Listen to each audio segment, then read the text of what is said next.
తెలంగాణ రాష్ట్ర చరిత్రలో మొట్టమొదటిసారిగా ప్రభుత్వ పాఠశాలలు ప్రారంభమైన రోజే విద్యార్థులకు పుస్తకాలు, దుస్తులు పంపిణీ చేయడం జరుగుతుందన్న బట్టి విక్రమార్క.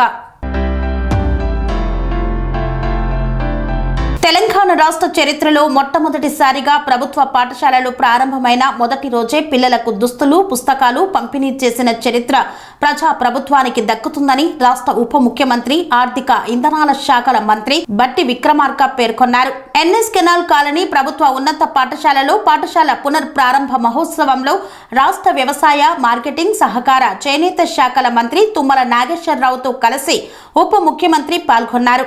ఈ సందర్భంగా ఉప ముఖ్యమంత్రి మాట్లాడుతూ, ఇందిరమ్మ రాజ్యంలో ఏర్పడిన ప్రజా ప్రభుత్వం తెలంగాణ రాష్ట్ర భవిష్యత్తు నిర్మాణం కోసం విద్యకు అత్యంత ప్రాధాన్యత ఇస్తుందన్నారు. విద్యా అభివృద్ధికి బడ్జెట్లో ఎన్ని నిధులైనా కేటాయిస్తామని ఆయన తెలిపారు. ప్రభుత్వం రావాలి అని ఒక నినాదంతో కాంగ్రెస్ పార్టీ ఎన్నికల ప్రచారంలోనే చెప్పింది, మార్పు రావాలి, కాంగ్రెస్ రావాలని. ప్రియాంక గారు నినాదంతో ఏం మార్పు వచ్చింది అంటే ఈ మార్పే వచ్చిందని చూపించాల్సిన బాధ్యత అధికారులు, ప్రజాప్రతినిధులు అందరి మీద. అంటే విధ్వంసమైనటువంటి, ఛిద్రమైనటువంటి, ఒక రకమైనటువంటి ఇండిసిప్లిన్ తోటి వ్యవస్థలన్నీ. ఈనాటి ఈ కార్యక్రమం తెలంగాణ రాష్ట్ర భవిష్యత్తు నిర్మాణం కోసం రాష్ట్ర ప్రభుత్వం చేపడుతున్నటువంటి కార్యక్రమం ఇది. నేటి బాలలే రేపటి పౌరులని మనం చిన్నప్పటి నుంచి చదువుకుంటూ ఉంటాం. మీ భవిష్యత్తు రాష్ట్ర భవిష్యత్తు. నీ భవిష్యత్తు బాగుంటే రాష్ట్ర భవిష్యత్తు బాగుంటుంది. మీ అందరి భవిష్యత్తు బాగుండాలని రాష్ట్ర భవిష్యత్తు, రాష్ట్ర పాలనా యంత్రాంగం, రాష్ట్ర ప్రభుత్వం దీర్ఘంగా ఆలోచన చేసి కార్యక్రమాలని చేపట్టింది. ప్రభుత్వ పాఠశాలలంటే నిర్లక్ష్యానికి గురయ్యేటువంటి వ్యవస్థలనేటువంటి నమ్మకం నుంచి బయటికి తీసి ప్రభుత్వ పాఠశాలలు, విద్యా వ్యవస్థ అత్యంత ప్రియమైనది, ప్రధానమైనది, ఈ రాష్ట్రానికి బాగా ఇష్టమైనది అనేది కూడా చెప్పే కార్యక్రమంలో భాగంగానే ఈ కార్యక్రమాలన్నిటి చేస్తూ ఉన్నాం. అమ్మ ఆదర్శ పాఠశాలలు,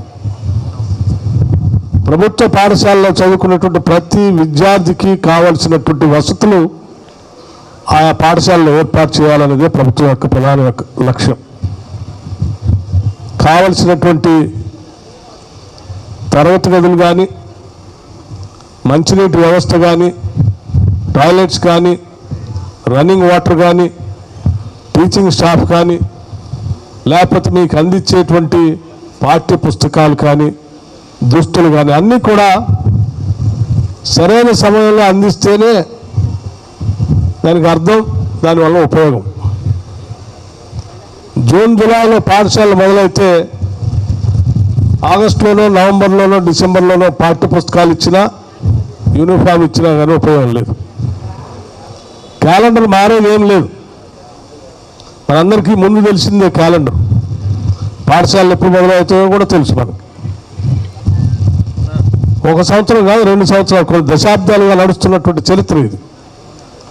మరి ఇంత బాగా తెలిసినటువంటి పాఠశాలల క్యాలెండర్ తెలిసిన తర్వాత కూడా పనేసియా మెరిడియన్ హాస్పిటల్స్ ప్రతి సామాన్యుడికి అందుబాటులో అంతర్జాతీయ వైద్య ప్రమాణాలతో వైద్యం, 24 గంటల అంబులెన్స్ సర్వీసుతో పాటు అత్యవసర సేవలతో ఏర్పాటైన చికిత్సా విభాగం.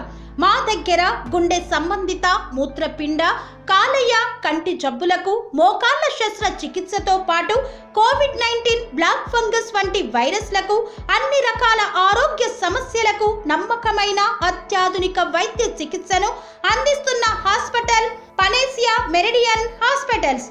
మీ ఆరోగ్య సమస్య ఏదైనా ఇప్పుడు పరిష్కారం సాధ్యం.